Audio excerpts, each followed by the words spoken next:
നിയമസഭാ തെരഞ്ഞെടുപ്പിൽ സംസ്ഥാനം വിധിയെഴുതിയതോടെ കൂട്ടിയും കിഴിച്ചു മുന്നണികൾ 78.27% പേരാണ് വോട്ട് രേഖപ്പെടുത്തിയത്.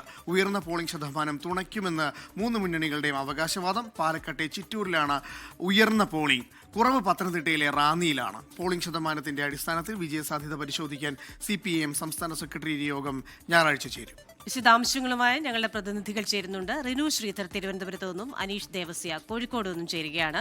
ആദ്യം റിനുവിലേക്കാണ്. Rinu, very good morning. ഈ പറയുന്നത് പോലെ 3 പതിറ്റാണ്ടിലെ ഏറ്റവും വലിയ പോളിംഗ് ശതമാനം, അത് ഓരോരുത്തർക്കും അനുകൂലമാകും എന്ന് പറയുന്നു.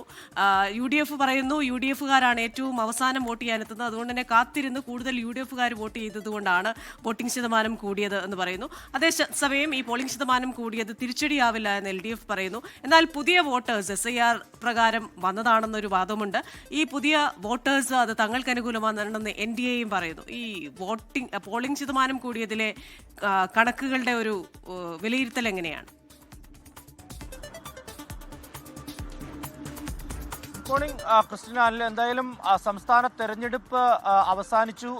വോട്ടുകളെല്ലാം തന്നെ പെട്ടിയിലാക്കി. ആ പെട്ടികളെല്ലാം തന്നെ സ്ട്രോങ് റൂമിലേക്ക് വെച്ച് പൂട്ടി സൂക്ഷിച്ചിരിക്കുന്ന ഒരു സാഹചര്യം. ഇനി മെയ് 4-നാണ് വിധി വരിക എന്നുള്ളത് നമുക്ക് അറിയാം. തെരഞ്ഞെടുപ്പിന്റെ ആര് വാഴും ആര് വീഴുമെന്നൊക്കെ അന്ന് നമുക്ക് കണ്ടറിയാം. എന്തായാലും 1987 ശേഷമുള്ള വലിയ ഒരു പോളിംഗ് ശതമാനം തന്നെയാണ് സംസ്ഥാനത്ത് രേഖപ്പെടുത്തിയിരിക്കുന്നത്. അന്തിമമായ കണക്ക് നിലവിൽ പുറത്തു വന്നിട്ടില്ലെങ്കിൽ പോലും 78.27% ഏറ്റവും ഒടുവിലത്തെ കണക്കുകൾ. ഇനി രാവിലെ ആയിരിക്കും, അല്ലെങ്കിൽ ഇനി കുറച്ചുകൂടി കഴിഞ്ഞതിന് ശേഷമായിരിക്കും അന്തിമമായിട്ടുള്ളൊരു കണക്ക് തെരഞ്ഞെടുപ്പ് കമ്മീഷൻ പുറത്തുവിടുന്നത്. എന്തായാലും 80 സീറ്റുകളിലധികം നേടി LDFന് തന്നെ അധികാരത്തിലെത്തുവാൻ വേണ്ടി കഴിയുമെന്നുള്ളൊരു വിലയിരുത്തലാണ് LDF മുന്നോട്ട് വെക്കുന്നത്. ഞായറാഴ്ച എന്തായാലും സംസ്ഥാന സെക്രട്ടേറിയറ്റ് ചേരുന്നുണ്ട്. മണ്ഡലം ജില്ലാ കമ്മിറ്റികൾ നൽകുന്ന കണക്കുകൾ പരിശോധിച്ചതിന് ശേഷം ആയിരിക്കും ഒരു അന്തിമമായിട്ടുള്ള വിലയിരുത്തലിലേക്ക് CPM എത്തുക. എന്തായാലും ഒരു അനുകൂലമായിട്ടുള്ള സാഹചര്യം, ഒരു ട്രെൻഡ് LDFനുണ്ട് എന്നുള്ളതാണ് വിലയിരുത്തപ്പെടുന്നത്. അതേസമയം SIRന് ശേഷമുള്ള ഒരു തെരഞ്ഞെടുപ്പാണ്. തെരഞ്ഞെടുപ്പ് കമ്മീഷൻ വലിയ രീതിയിലുള്ള ക്യാമ്പയിനൊക്കെ നടത്തിയിരുന്നത്. അതുകൊണ്ടാണ് ഈ വോട്ടിംഗ് ശതമാനം വർദ്ധിച്ചത് എന്നുള്ളതാണ്. SIRന് ശേഷമുള്ള ആദ്യ ഇലക്ഷൻ ആയതുകൊണ്ട് തന്നെ ഈ തെരഞ്ഞെടുപ്പിൽ വോട്ട് ചെയ്തില്ലെങ്കിൽ ഇനി ഒരിക്കലും വോട്ട് ചെയ്യാൻ കഴിയില്ല എന്നുള്ള ചില പ്രചാരണങ്ങളൊക്കെ ഉണ്ടായിരുന്നു. അതിനെ തുടർന്നുള്ള ഒരു ശതമാന വർധനവാണ് എന്നൊക്കെയാണ് വിലയിരുത്തപ്പെടുന്നത്. എന്തായാലും പോളിംഗ് ശതമാനം വർദ്ധിച്ചത് UDFും അനുകൂലമാകുന്ന ഒരു സാഹചര്യമാണ് വിലയിരുത്തിയിരിക്കുന്നത്. അതായത് LDFന് എതിരായിട്ടുള്ള ഒരു തരംഗം സംസ്ഥാനത്തുണ്ടായി എന്നുള്ളതാണ്. ഒപ്പം ഒരു വിജയപ്രതീക്ഷ BJPയും പുലർത്തുന്നുണ്ട്. കാരണം നമ്മൾ വോട്ടിംഗ് ശതമാനം പരിശോധിക്കുമ്പോൾ തെക്കൻ കേരളത്തിൽ പ്രധാനമായും തിരുവനന്തപുരം ജില്ലയിൽ 3 സീറ്റുകൾ BJP അവകാശപ്പെടുന്നുണ്ട്. ഒന്ന് നേമം, അതുപോലെ തന്നെ കാട്ടാക്കട, അതുപോലെ തന്നെ കഴക്കൂട്ടം, വട്ടിയൂർക്കാവ് എന്നീ മണ്ഡലങ്ങളാണ്. അതിൽ ഏറ്റവും പ്രധാനം വട്ടിയൂർക്കാവും അതുപോലെ തന്നെ കാട്ടാക്കടയും നേമവുമാണ്. ഈ മണ്ഡലങ്ങളിലെല്ലാം തന്നെ ഏറ്റവും കൂടുതൽ പോളിംഗ് രേഖപ്പെടുത്തുന്ന ഒരു സാഹചര്യമുണ്ടായി. അതുകൊണ്ട് തന്നെ തങ്ങൾക്ക് അനുകൂലമാകുമെന്നുള്ളൊരു പ്രതീക്ഷയാണ് BJPയും വെച്ച് പുലർത്തുന്നത്. എന്തായാലും നിലവിൽ 78.27% പോളിംഗ് ആണ് രേഖപ്പെടുത്തിയിരിക്കുന്നത്. ഇനി കണക്കുകളെല്ലാം തന്നെ കൂട്ടിക്കഴിച്ചതിന് ശേഷമായിരിക്കും ഈ മുന്നണികൾ അവർക്ക് എത്ര സീറ്റുകൾ ലഭിക്കുമെന്നുള്ള ഏകദേശ രൂപത്തിലേക്കൊക്കെ എത്തുക. അതിനുള്ള യോഗങ്ങളും കമ്മിറ്റികളും ഒക്കെ തന്നെയാണ് ഇനി ചേരാൻ വേണ്ടി പോകുന്നത്. എന്തായാലും സ്ഥാനാർത്ഥിമാരെല്ലാം ഈ തെരഞ്ഞെടുപ്പ് കോലാഹലങ്ങൾ കഴിഞ്ഞതിന് ശേഷമുള്ള ഒരു വിശ്രമത്തിലേക്ക് പോയിരിക്കുന്നു. രാവിലെ തന്നെ അവരുടെ പ്രതികരണങ്ങളൊക്കെ തന്നെ നമുക്ക് ലഭ്യമാകും എന്ന് തന്നെയാണ് പ്രതീക്ഷിക്കുന്നത്. ഒപ്പം തന്നെ ഇന്ന് പോളിംഗ് ശതമാനത്തിന്റെ അടിസ്ഥാനത്തിൽ വിജയസാധ്യത പരിശോധിക്കാൻ CPM സംസ്ഥാന സെക്രട്ടേറിയറ്റ് യോഗം ഞായറാഴ്ച ചേരുന്നുണ്ട്. ഈ റിനു സൂചിപ്പിച്ചതുപോലെ തന്നെ ഒരു തുടർഭരണം ഉണ്ടാകും, അതിനുള്ള വോട്ടാണ് ഈ പറഞ്ഞ ഒരു പെർസെൻറ്റേജിലേക്ക് എത്തി നിന്നത് എന്ന് CPM ഉറച്ചു വിശ്വസിക്കുന്നുണ്ടല്ലേ? തീർച്ചയായും. ഞാൻ നേരത്തെ സൂചിപ്പിച്ചതുപോലെ തന്നെ മണ്ഡലം ജില്ലാ കമ്മിറ്റികളുടെ കണക്കുണ്ട്. വാർഡ് കമ്മിറ്റികളിൽ നിന്ന് എടുത്ത ഒരു കണക്ക്, ആ കണക്കിന്റെ അടിസ്ഥാനത്തിൽ മണ്ഡലം കമ്മിറ്റികൾ ഒരു ഏകദേശ കണക്കുണ്ടാക്കും. അതിനുശേഷമായിരിക്കും ജില്ലാ കമ്മിറ്റി കൈമാറുന്നത്. ജില്ലാ കമ്മിറ്റി അത് സംസ്ഥാന കമ്മിറ്റിക്ക് കൈമാറും. സംസ്ഥാന സെക്രട്ടേറിയറ്റ് യോഗം ചേരും എന്നുള്ളതാണ് ഞായറാഴ്ച നമുക്ക് ലഭ്യമാകുന്ന വിവരം. അതിൽ കൃത്യമായി തന്നെ ഒരു വിലയിരുത്തലുണ്ടാകും. ആ വിലയിരുത്തലിൽ എത്ര സീറ്റുകൾ ലഭിക്കുമെന്നുള്ളത് അവർ ഏകദേശ രൂപം ഉണ്ടാക്കും എന്നുള്ളതാണ്. എന്തായാലും നിലവിലിപ്പോൾ CPMന്റെ ഒരു വിലയിരുത്തൽ 80 സീറ്റുകൾക്ക് മുകളിൽ നേടും എന്നുള്ളതാണ്. 80-85 സീറ്റുകൾ നേടും. അങ്ങനെ ഭരണത്തിലേക്ക് എത്തുവാൻ, മൂന്നാം ഭരണത്തിലേക്ക് എത്തുവാൻ വേണ്ടി കഴിയുമെന്നുള്ളൊരു പ്രതീക്ഷ തന്നെയാണ് അവർ പങ്കുവെക്കുന്നത്. എന്തായാലും UDF വലിയ പ്രതീക്ഷ മുന്നോട്ട് വയ്ക്കുന്നു. 100 സീറ്റുകളിലധികം നേടും എന്നുള്ളതാണ്. ഈ പോളിംഗ് ശതമാനം ഒക്കെ തന്നെ ഉയർന്നത് അവർക്കാണ് അനുകൂലമായി സാഹചര്യം ഉണ്ടാക്കുക എന്നുള്ള വിലയിരുത്തലാണ് UDFനുള്ളത്. ഞാൻ നേരത്തെ സൂചിപ്പിച്ചതുപോലെ BJPയും പ്രതീക്ഷ വെച്ച് പുലർത്തുന്ന ഒരു സാഹചര്യമുണ്ട്. സാധ്യതയുണ്ട്. കാരണം BJPക്ക് അനുകൂല ട്രെൻഡുള്ള മണ്ഡലങ്ങളിലെല്ലാം തന്നെ വലിയ പോളിംഗ് ശതമാനമാണ് കൂടിയിരിക്കുന്നത്. അതുകൊണ്ട് തന്നെ അവർക്ക് ഒരു വിജയപ്രതീക്ഷ വെച്ച് പുലർത്തുന്നുണ്ട്.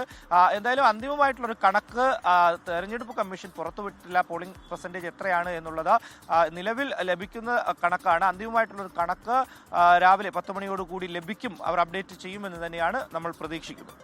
ശരി, റെനു ശ്രീധറാണ് തിരുവനന്തപുരത്ത് നിന്ന് വിശദാംശങ്ങളുമായി ചേർന്നതിന്. നമ്മൾ മലബാറിലെ ഒരു സാഹചര്യം കൂടി പരിശോധിക്കേണ്ടതായിട്ടുണ്ട്. അനീഷ് ദേവസ്യയാണ് കോഴിക്കോട് നിന്ന് ചേരുന്നത്. Aneesh, very good morning. 3 മുന്നണികളും കുട്ടിക്കിഴിക്കലുകളിലാണ്. കണക്ക് പുസ്തകമൊക്കെ തുറന്നു വെച്ച് എല്ലാവരും ഇനി ഒരു അവലോകനത്തിലേക്കൊക്കെ പോകുന്ന സമയമാണ്. അപ്പോൾ 1987 ഏറ്റവും അധികം പോളിംഗ് രേഖപ്പെടുത്തിയത് 80.54%. അന്ന് അധികാരം ലഭിച്ചത് LDF-നാണ്. അപ്പോൾ ആ ഒരു വാദം LDF ഉന്നയിക്കുന്നുണ്ട്.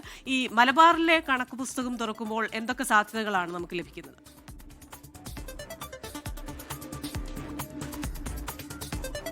Christina, good morning. കേരളത്തിൽ ഏറ്റവും കൂടുതൽ പോളിംഗ് നടന്നത് മലബാർ മേഖലയിലാണ്. പ്രത്യേകിച്ച് കോഴിക്കോട് ജില്ലയിലാണ് സംസ്ഥാനത്ത് ഏറ്റവും കൂടുതൽ പോളിംഗ് രേഖപ്പെടുത്തിയത്. 81.35% കോഴിക്കോട് ജില്ലയിലെ പോളിംഗ്. 2021 80.35 തന്നെ ആയിരുന്നു കോഴിക്കോട് ജില്ലയിലെ പോളിംഗ്.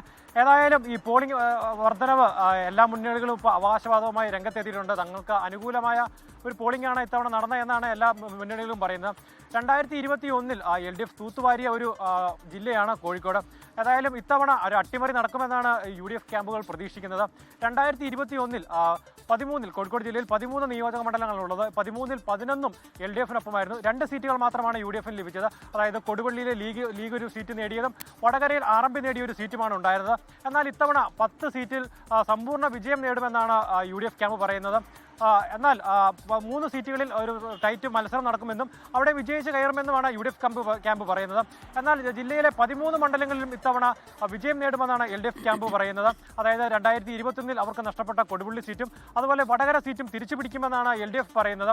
ഏതായാലും ജില്ലയിലെ 13 നിയോജക മണ്ഡലങ്ങളുള്ളതിൽ ഏറ്റവും കൂടുതൽ വോട്ടിംഗ് രേഖപ്പെടുത്തിയത് കുന്നമംഗലം നിയോജക മണ്ഡലത്തിലാണ്. ഇവിടെ 84% പോളിംഗ് രേഖപ്പെടുത്തിയിരിക്കുന്നത്. അതിന് തൊട്ടു പിന്നിലായി ബേപ്പൂർ നിയോജക മണ്ഡലമാണുള്ളത്. കേരളത്തിലെ ഏറ്റവും കൂടുതൽ ആളുകൾ ശ്രദ്ധിച്ചിരുന്ന ഒരു മണ്ഡലമാണ്. അതായത് UDF സ്ഥാനാർത്ഥിയായി PV അൻവറും അതുപോലെ LDF സ്ഥാനാർത്ഥിയായി മന്ത്രി മുഹമ്മദ് റിയാസും നേർക്കുനേർ ഏറ്റുമുട്ടിയ ഒരു മണ്ഡലമാണ്. ഇവിടെ 83% പോളിംഗ് രേഖപ്പെടുത്തിയിരിക്കുന്നത്. അതുപോലെ തന്നെ ജില്ലയിൽ 13 നിയോജക മണ്ഡലങ്ങളിൽ 7 നിയോജക മണ്ഡലത്തിലും 80%-ലധികമാണ് പോളിംഗ് രേഖപ്പെടുത്തിയിരിക്കുന്നത്. ഏറ്റവും കുറവ് രേഖപ്പെടുത്തിയിരിക്കുന്നത് ബാലുശ്ശേരിയിലാണ്. അവിടെ 79% പോളിംഗ് രേഖപ്പെടുത്തിയിരിക്കുന്നത്.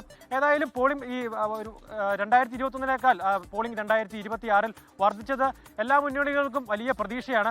ഏതായാലും അവർ പറയുന്നത് തങ്ങൾക്ക് അനുകൂലമായ ഒരു ട്രെൻഡാണ് ഇത്തവണ കാണാൻ കഴിഞ്ഞതാണ് എല്ലാ മുന്നണികളും പറയുന്നത്. ഏതായാലും ഒരു ഭരണ മാറ്റമാണോ അതെയോ ഭരണ തുടർച്ചയാണോ എന്ന് നമുക്ക് വരും ദിവസങ്ങളിൽ കണ്ടറിയാം. ക്രിസ്റ്റീന.